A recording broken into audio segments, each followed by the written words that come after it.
जय राधा माधव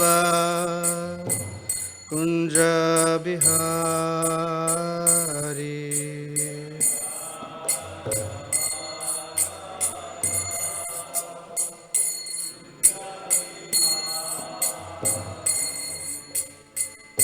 गोपीजना वल्लभा गिरिवरधारी।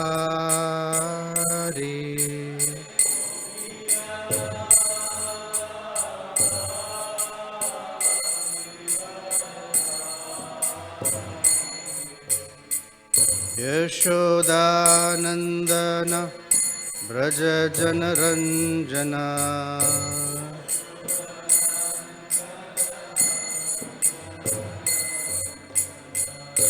यमुना तीरावनचारी।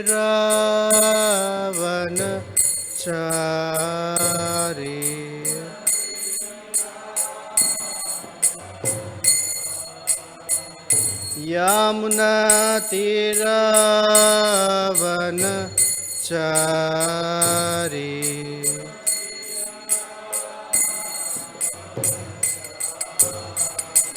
जय राधा माधव कुंज बिहारी।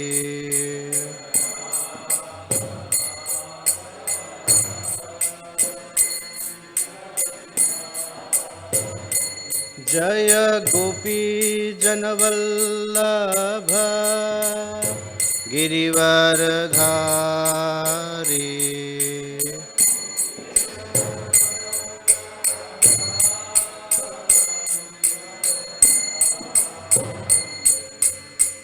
यशोदानंदन व्रज जनरंजना।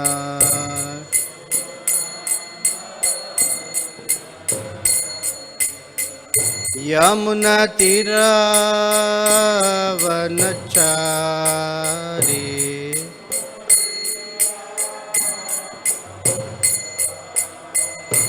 जय राधा माधव कुंज विहारी।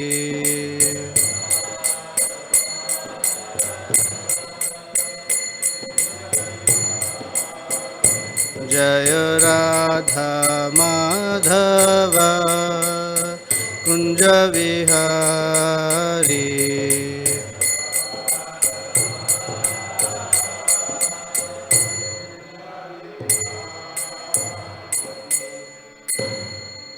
जय ओम विष्णुपाद परमहंस परिव्राजकाचार्य अष्टोत्तर शतश्री Srimad his divine grace AC Bhaktivedanta स्वामी श्री प्रभुपाद की जय। अनंत कोटि वैष्णव वृंद की जय। ग्रंथराज श्रीमद् भागवतम की जय। All glories to the assembled devotees. All glories to Sri Sri Guru and Gauranga. Narayanam namaskritya naram chaiva narottamam devim saraswatim vyasam tato jayamudirayet. Nashtaprayesha bhadreshu nityam bhagavata sevaya Bhagwati उत्तम श्लोके भक्तिर्भवति नैष्टिके। ओम नमो भगवते वासुदेवाय।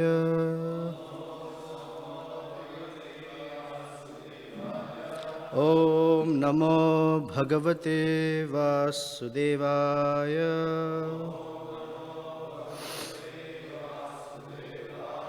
ओम नमो भगवते वासुदेवाय।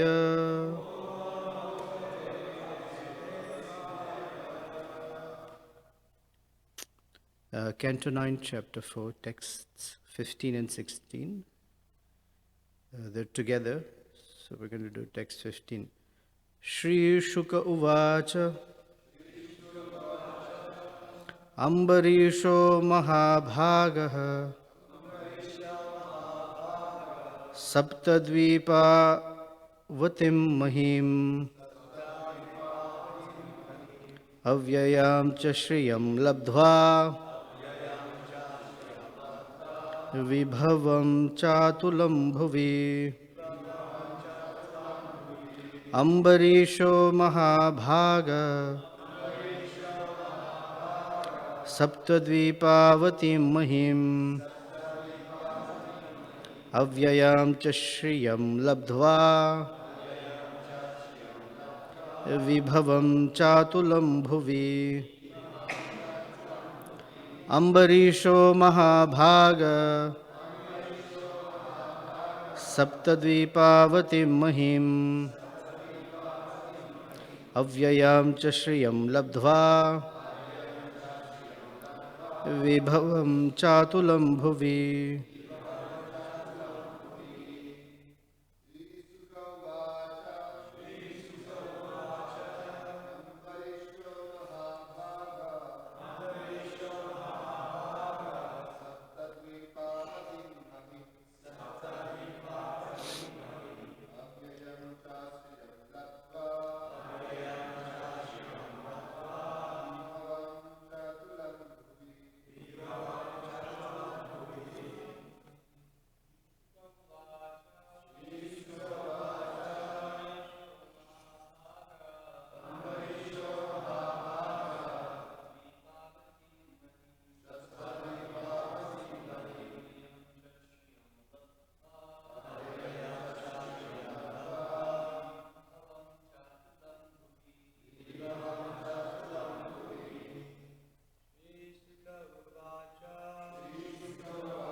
अम्बरीशो महाभाग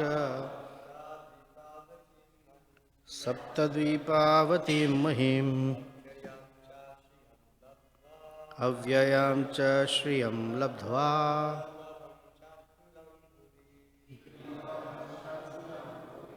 Ladies, please. उवाच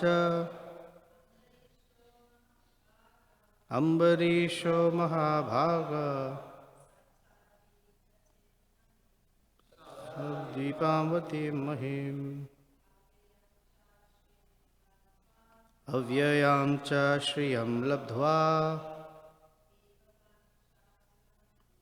विभवं चातुलं भुवि.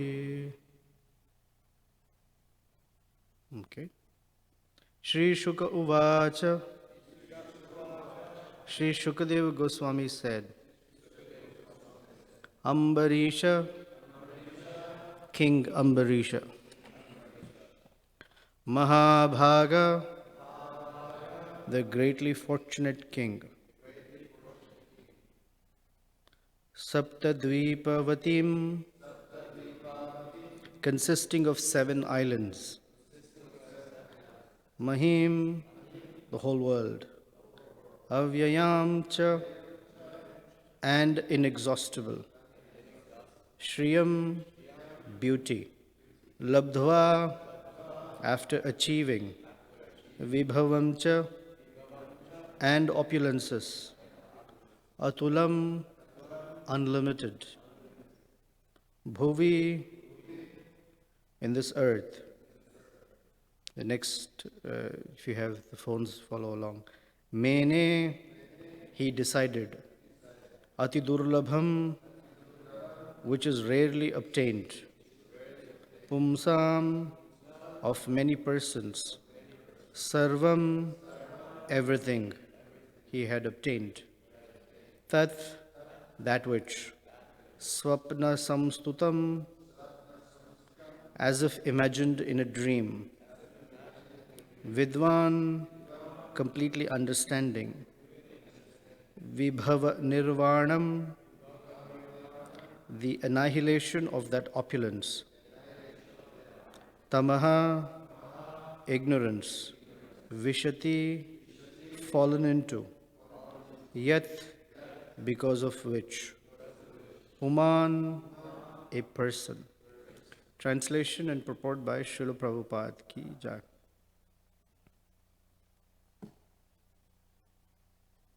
I should read from 4 and 5. Is that what the red means?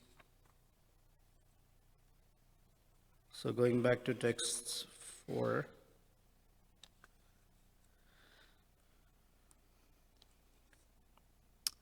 Oh, we haven't covered Nabhaga's story. Okay. Nabhaga's father continued.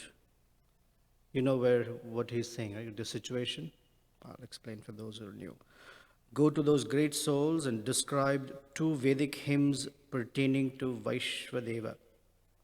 When the great sages have completed the sacrifice and are going to the heavenly planets, they will give you the remnants of money that they have received from the sacrifice. Therefore, go there immediately. Thus, Nabhaga acted exactly according to the advice of his father, and the great sages of the Angira dynasty gave him all their wealth and then went to the heavenly planets. Thereafter, while Nabhaga was accepting the riches, a black-looking person from the north came to him and said, "All that wealth from this sacrificial arena belongs to me." Nabhaga said, "These riches belong to me. The great saintly persons have delivered them to me." When Nabhaga said this, the black-looking person replied, "Let us go to your father and ask him to settle our disagreement." In accordance with this, Nabhaga inquired from his father. The father of Nabhaga said, "Whatever the great sages sacrificed in the arena of Daksha Yajna, they offered to Lord Shiva as his share. Therefore, everything in the sacrificial arena certainly belongs to Lord Shiva."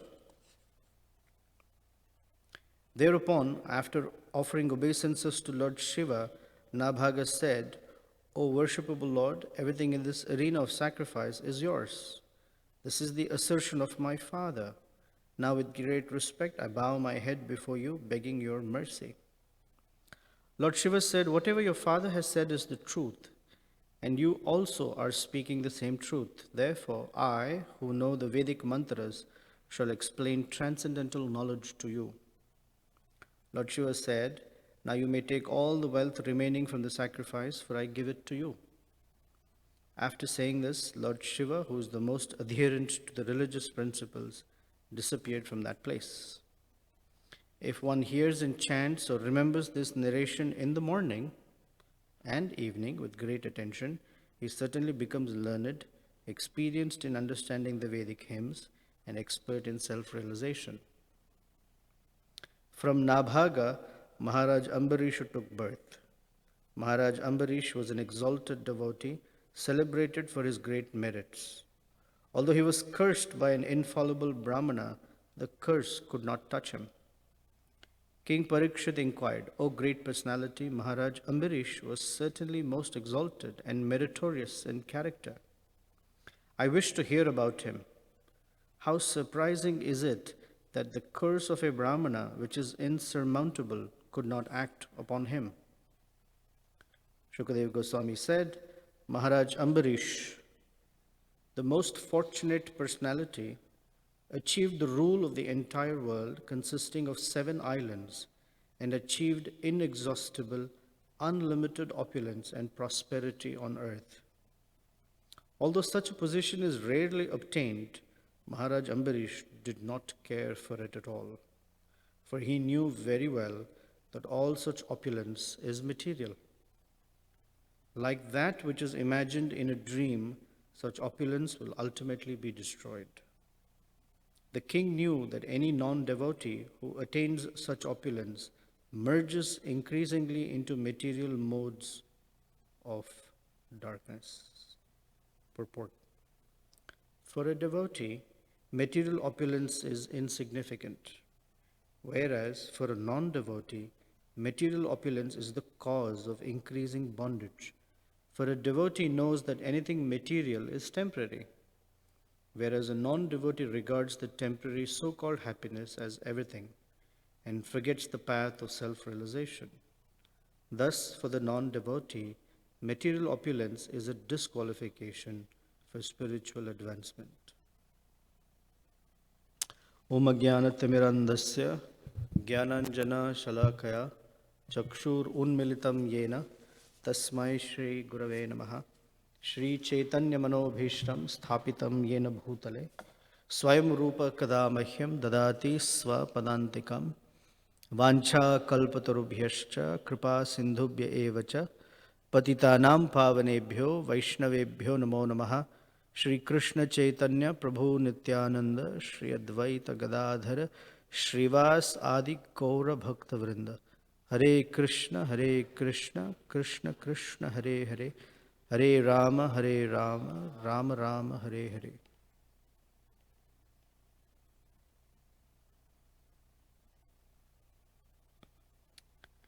So there's the ending of one story and the beginning of another. The ending of one story is the story of Nabhaga. He was the son of a king called Nabhaga. That's how previously they were named, after their father or after their mother. And depending upon the name of the mother or father, with a longer consonant or vowel, their names would be. For example, Dasharatha's son, Sri Ramachandra, another name of his is Dasarathi, which is Lord Ram. Vasudeva's son is Krishna, is also called Vasudeva. Nabhaga's son is Nabhaga. Kunti's son is Kaunteya. Vrishni's descendant is Varshneya. So, like that. So, Nabhaga had a son, Nabhaga. And Nabhaga was a very, as they say in India, I guess, good boy. Very, very disciplined and a very gentle-natured person. Now, in the previous system, all the boys were sent to Gurukula to learn. And depending on whether they were Brahmins, Vaishyas, or Kshatriyas, they would go at different times and come back at different times. The most time spent in a Gurukula would be by a Brahmin boy, and the least would be by a Vaishya boy. Shudras did not go. And the Kshatriyas, they would go for a time period that's between a Brahmana and a Vaishya. So Nabhaga was also gone, and he decided to stay a little longer in the Gurukula. He did not come back. And at that time, and he was at a place where there was no cellular network, so they couldn't text him, and they could not call him to find out if he was coming back. He just did not come back. And there was no communication that, I'll come 6 months later, nothing like that. So they assumed he's not going to come back. And they said, hey, good. One less person to share the opulence with. So they divided it among themselves and took ownership of father's wealth. But Nabhaga came back. Not at the time he was supposed to come back, but some significant time later. And he said, where's my share? They said, oh, no share for you. Sorry. We didn't know you were coming back. We divided it all. Sorry, buddy, no share for you. But the only thing that's remaining among is our own father. You take care of him. That is your wealth. I mean, if I had time, I'd explain the details of how family issues work and what happens to older parents. And although they are considered wealth, that's the wealth that everyone wants to give the other sibling. You take care of mom and dad, not me. So like they gave Nabhaga, the father. Nabhaga did not complain. Okay, whatever. But he was not rich. So his father said, I have an idea. You're a very nice person. You go to such and such place. There certain sages are performing a yajna. And to perform a yajna, they need gold, jewels, golden pots, a lot of opulent things. You go there. Anyway, the sages are not interested in that wealth. After the yajna, they will leave and go. There are 2 mantras that they don't know. I will teach you those mantras. You go and give it to them. So their sacrifice is complete. They will be happy with that, and they will give you all the wealth. Hey, not a bad idea. So he went, he taught them the 2 mantras. They were very pleased. They said, well, this is all yours. We don't need all this wealth. We're going to the heavenly planets. For example, if any of us was told, please come to Lord Indra's planet. I hope none of us says, well, hold on, let me get my iPhone with me. It has no meaning. So for them, this gold and all that was like, you keep it. As he was gathering everything, some person showed up. Here's a dark looking person. And he said, oh, hold on. That's mine. You can't take it. So they had a little argument. So, well, what do you mean I can't take it? I was just given by the sages. No, no, no. It belongs to me. Let's talk to your father about it. They went to Nabhaga, the father, and this dark looking person explained, this belongs to me because I am Lord Shiva. And the entire yajna was performed to please me. So everything was used as a gift to me. But now your son wants it too. How can there be two owners for the same thing? So Nabhaga said, whatever my father says, if he says this is not mine, you please take it, no problem. But Lord Shiva became very pleased. He said, wow, I'm very pleased by your sense of being detached. So I will teach you transcendental knowledge, and I will also give you this entire wealth. So that's how the story ends. And now this Nabhaga was such a wonderful gentleman, full of good qualities, had a son by the name Ambarisa. So when Shukadev Goswami is narrating the story, then Maharaj Parikshit says, whoa, hold on a second. This Ambarish Maharaj was cursed by a Brahmin, and that Brahmin's curse did not touch him at all, affect him in any way. It's impossible. It is impossible that a Brahmin's word will go wrong. Can you tell me more about him? Like, what did he do? So today's verses is this beginning of, oh, Maharaj Ambarish was the king of the entire world. Sapta Dvipavatim. The entire planet consists of 7 islands, and this is all his property. He was very, very, very rich. But not only was he rich, there were other things that also he was endowed with. Avyayam cha Shriyam Labdava and Vibhavam. These two are opulences. Vibhava means opulence, and Shriyam is beauty. So not only was he rich and the ruler of the planet, he was very handsome. So good looks come from previous karma. Anything that we have, such as, what is the 4 things Kunti says? Come from previous merit, janma, birth in a very, very prominent family, Aishwarya, one's wealth, Shriya, Shruta. Shruta is education or academic ability, and Shriya, beauty.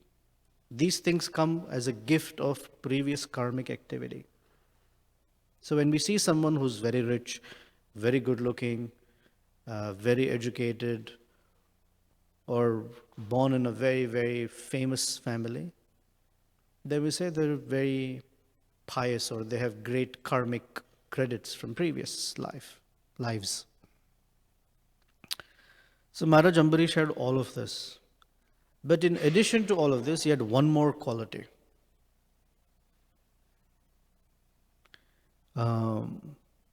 He says, Sarvam Tattva Swapna Samstutam. He treated all of it with the same value as you would give something of value in a dream. How much value? Would you give something in a dream, Tyree? Hardly anything. In fact, nothing, no value. Why? When does the dream end? When you wake up. What's that on Sunday night I was sharing? One of our sannyasis, Badrinarayan Maharaj, he would say that to live the American dream, what do you have to do? Yeah, continue sleeping. Don't wake up. Because when you wake up, it's gone. It's like that. So he had no value for it. So before we enter certain lessons from these pastimes, let's examine where we are in the Bhagavatam. We are in the 9th canto. Right after this canto, after this book, comes the very special canto, the 10th canto. Now, the 10th canto is considered the superlative canto because it's where Krishna's pastimes are. Krishna's pastimes in Vrindavan are.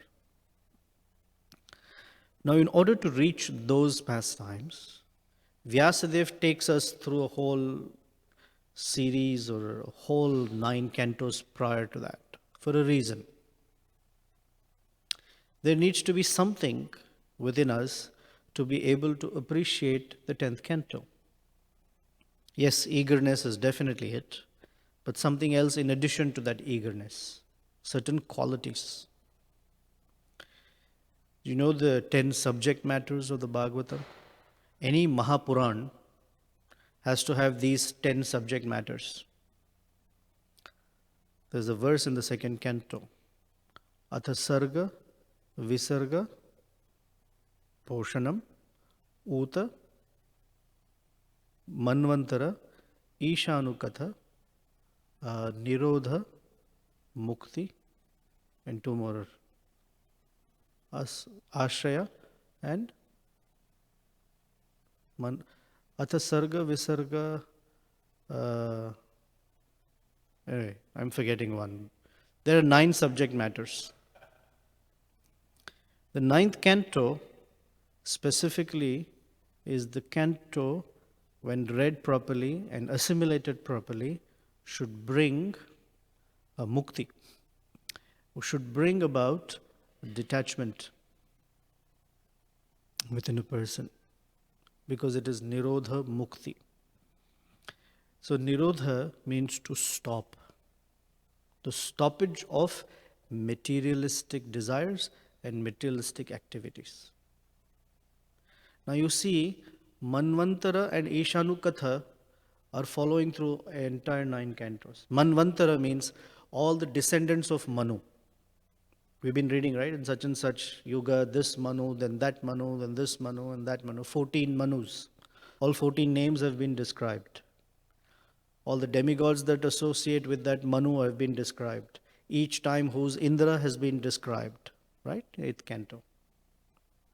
So we hear all of these persons are descendants of Manu. So one may wonder, why do I need to know this guy had 4 children, that guy had 6 daughters, then this gave to that person, then they had 1 son. Why do I care? We care because in all of these lineages are great personalities, and their lives are emblems of certain qualities. So we appreciate them. Just as we're all very eager to read the biographies of great persons in this world. I'm not interested, but some people are. If Warren Buffett writes a book, people want to read. Hey, what's his life like? When some movie actor or an ex-president or someone writes their memoirs, people eagerly read it because they want to know. Similarly, these are all memoirs of those great persons in these lineages. And to honor them, Krishna in different avatars appears in those families. It's a great honor. So that's why we read. And therefore, Manvantara and Isha Anukatha, that is the pastimes of the Lord, are very closely connected. And you notice that as soon as 9th canto starts, the stories are all about being detached, especially from wealth, because wealth is the foundation of materialistic desire. Therefore, Chaitanya Mahaprabhu, the very first word says, Na dhanam. The word, first one is Na dhanam in the 4th verse of Shikshashtaka. Very, very important to know. We assign certain value to wealth. which is there, because without it nobody can live. Everyone needs some wealth, some some asset, financial asset by which one can conduct their lives. And the only time when that is not a worry really is when one is sheltered by Krishna fully, and one understands it. In fact, everyone is sheltered by Krishna. But especially living in an environment like this, financial worries really don't, or ideally shouldn't, bother us. So there are three qualities that look very similar but are very different from each other. One is called aversion, another is called detachment, and a third is called indifference. Okay? The behavior looks the same or very similar, but the internal quality is very different. Okay? So you tell me what one of the differences among these three could be. Aversion, detachment, indifference. What is aversion characterized by? Opposite of attraction, okay? Repulsion.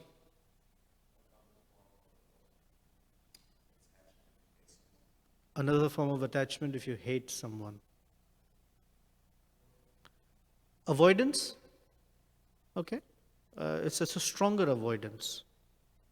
An avoidance marked with a very strong emotion attached to it.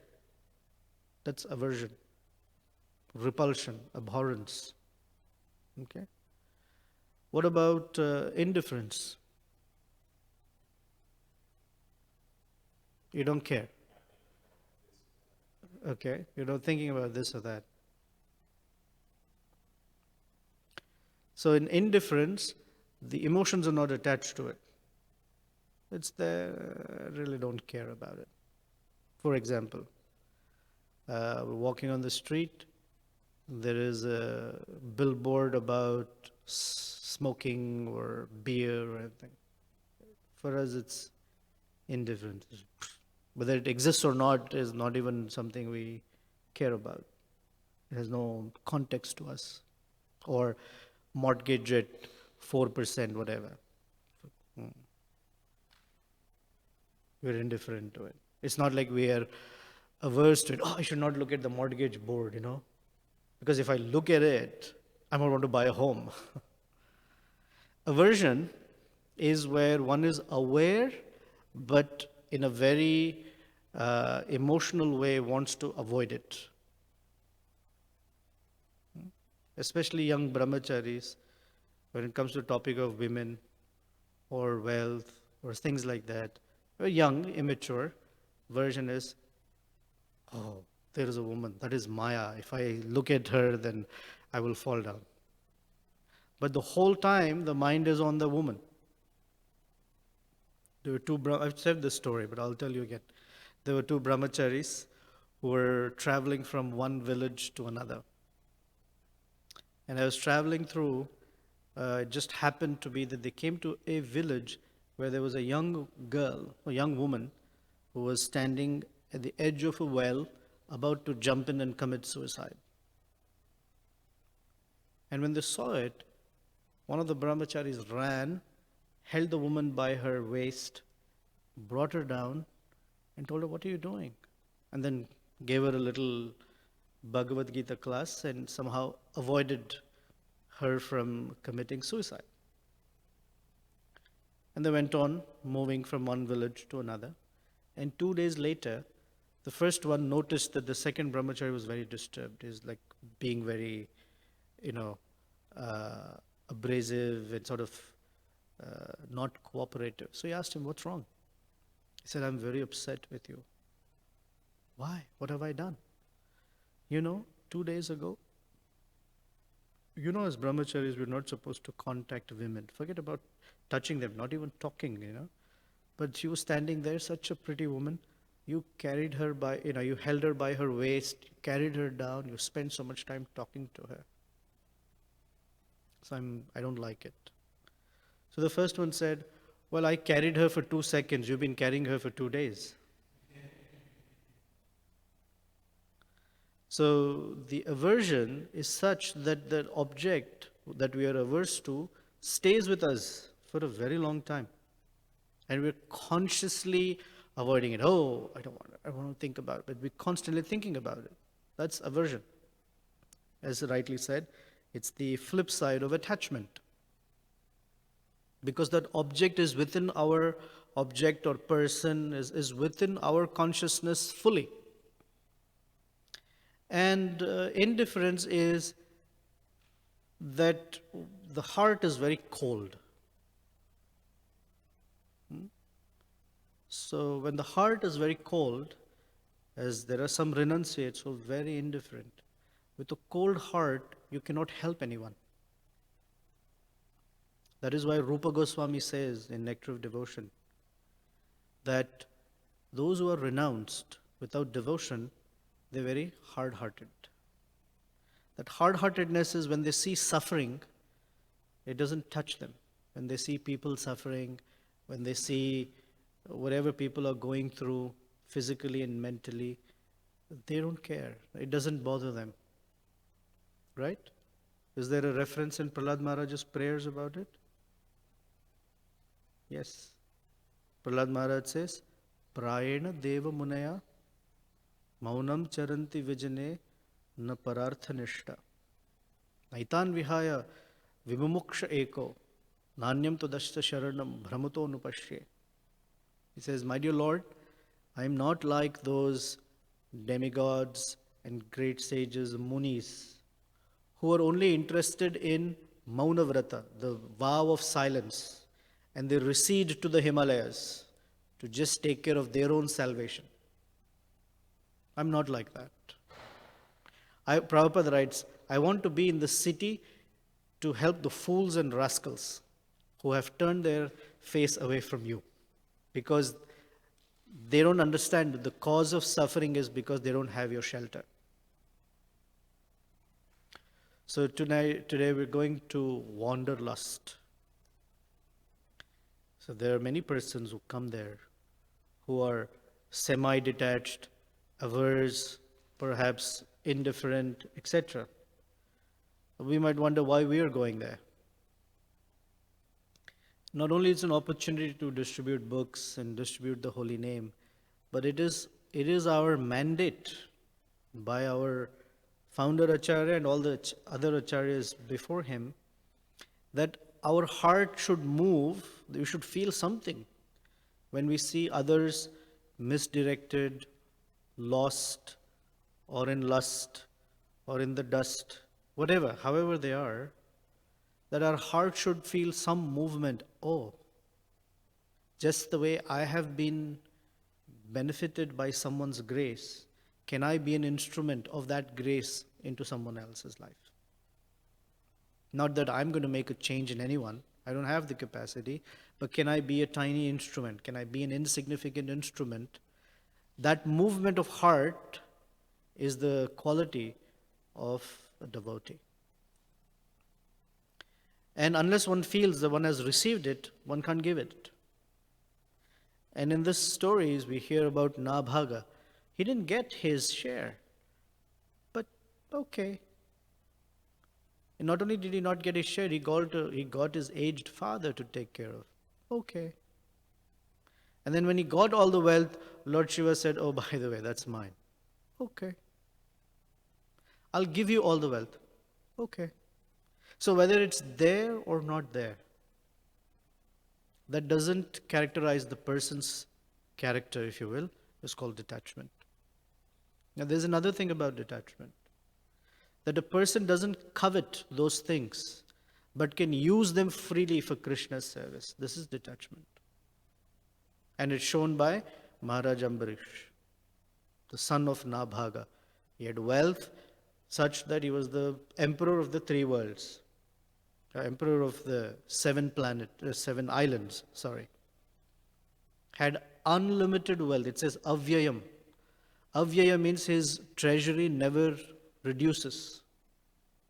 That means it's being replenished again and again and again. How much ever he spent, he never felt that his treasury was coming down. Yet, he was attached to it as much as one is attached to something they see in their dream. Means has no value for it. It's there, it's there. It's not there, no problem. Now that quality is very essential. It's the foundational quality for Krishna consciousness to take root and stay there. Of course, devotional service itself brings about the necessary detachment and knowledge. But one has to have that sense of being detached. One of Prabhupada's disciples, her name is Lakshmi Muni Mataji. She said it twice. It was an interesting point. She said that if you notice, the early disciples of Prabhupada, pretty much all of them, because it was all a short period between 1966 and 77. Said Prabhupada's disciples did not have much wealth, much education. They didn't have any of these things. But they had one quality which was their asset. And Prabhupada knew how to capitalize on it. And their one asset was that they were very, very detached from the sense of family. They were detached, of course, perhaps even averse, but detached from the sense of family, from the sense of wealth, from the sense of, making it big in the world. They were completely detached from it. And it's that one quality Prabhupada took and transformed them into some fascinating devotees. So, unless we know the difference between detachment and indifference and aversion, our application of those will not be the same. It's very easy for people to say, oh, I have all these unnecessary responsibilities called family and job, and I want to give up all of it and just join the temple. That'd be fantastic. One may not be properly ready or qualified for something like that. One has to know what their proper duties are, and we learn how to work them, how to use them in Krishna's service. If one doesn't have that, fantastic, no problem. Or one is properly detached. Detachment means that one is very dutiful, but one doesn't expect happiness necessarily from such engagement. Uses these assets in Krishna's service. I was asked to end early because of the Wanderlust event that we have to go to. So is there any one question? And we'll take it from there.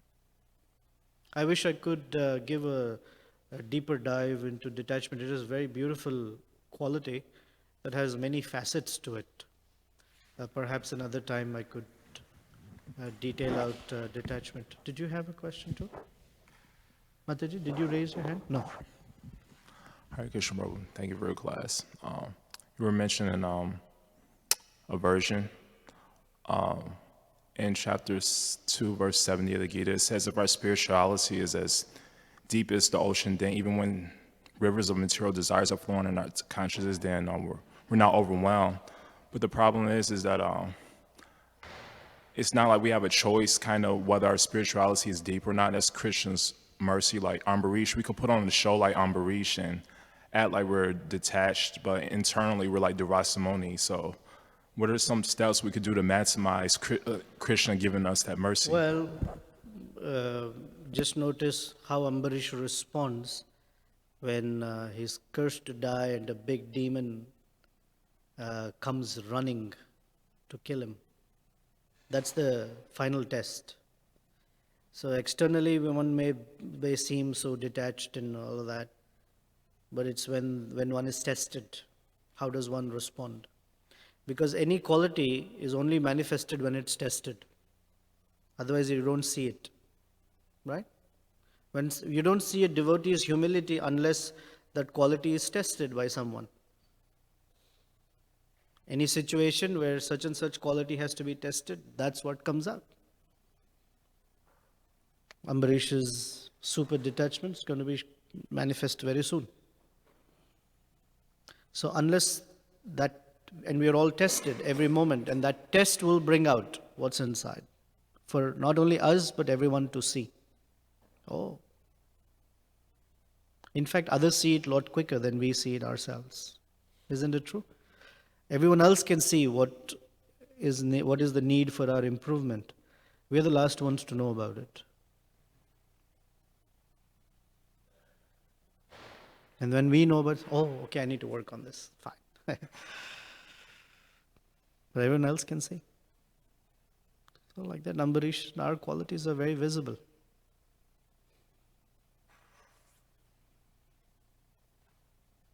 I have to end. Maybe it's not something, because it's such a deep subject matter, the detachment, that I was wondering that Srila Rupa Goswami teaches about Yukta Vairagya. And however, when Srila Bhaktisiddhanta introduced it very strongly, there was a lot of almost sometimes a big opposition to that from Vaishnava communities. In even followers of Lord Chaitanya, they were not, they were opposed to it. And from the perspective that you see that the followers, Lord Chaitanya and his followers, although that was within the teachings, their example was that of extreme renunciation. The six Goswamis, etc., etc. So, to understand this principle of Yukta Vairagya that Srila Bhaktisiddhanta introduced and Srila Prabhupada, brought it to, and to us, is how to be in the world and use the things of the world and understand how to use it for the purpose of Krishna, not to.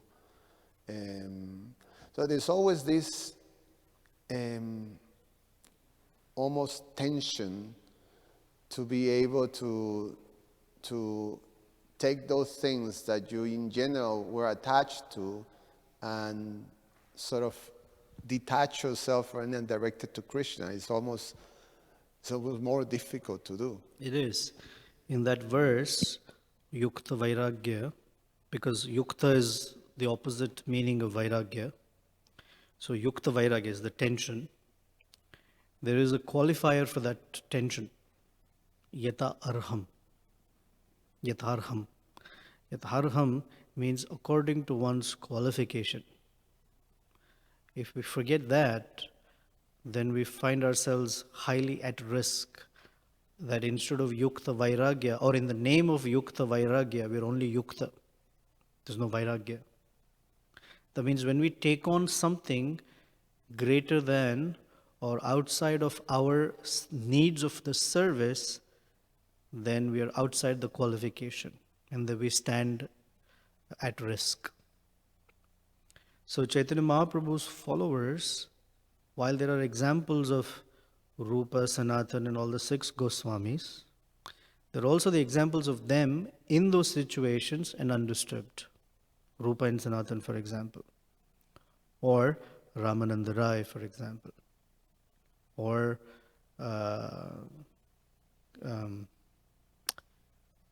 Vidyanidhi.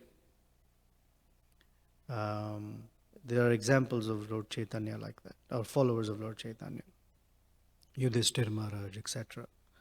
So it's according to one's service is one's qualification for engaging things in Krishna's service. If it was not their service, they did not do it. Even Rupa and Sanatan, they raised lots of money for constructing Madan Mohan and Govindaji temple. They actually went out, talked to the kings, got the money, oversaw the construction, but they themselves did not stay there. They didn't think, oh, it's a nice temple now, I'll stay inside. They still slept under the tree.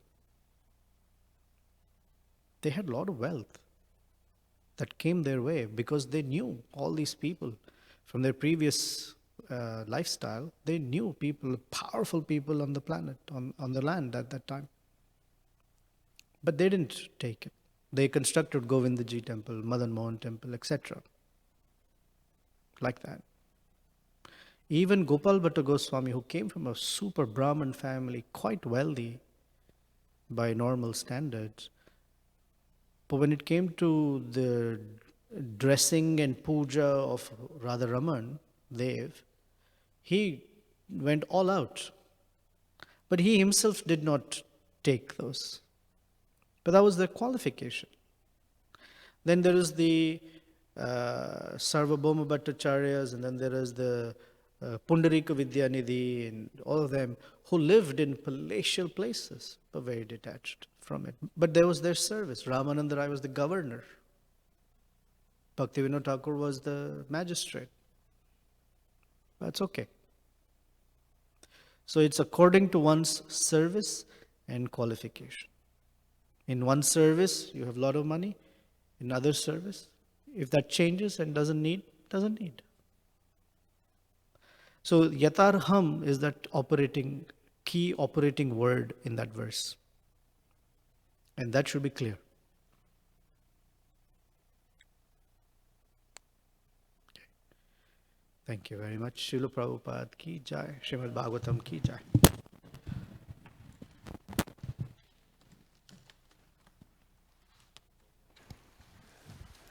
Dear devotees, we have a lot of things happening today, and we can start with helping His Grace Narahari Prabhu in bringing the boga into the refrigerators, etc., etc. Thank you.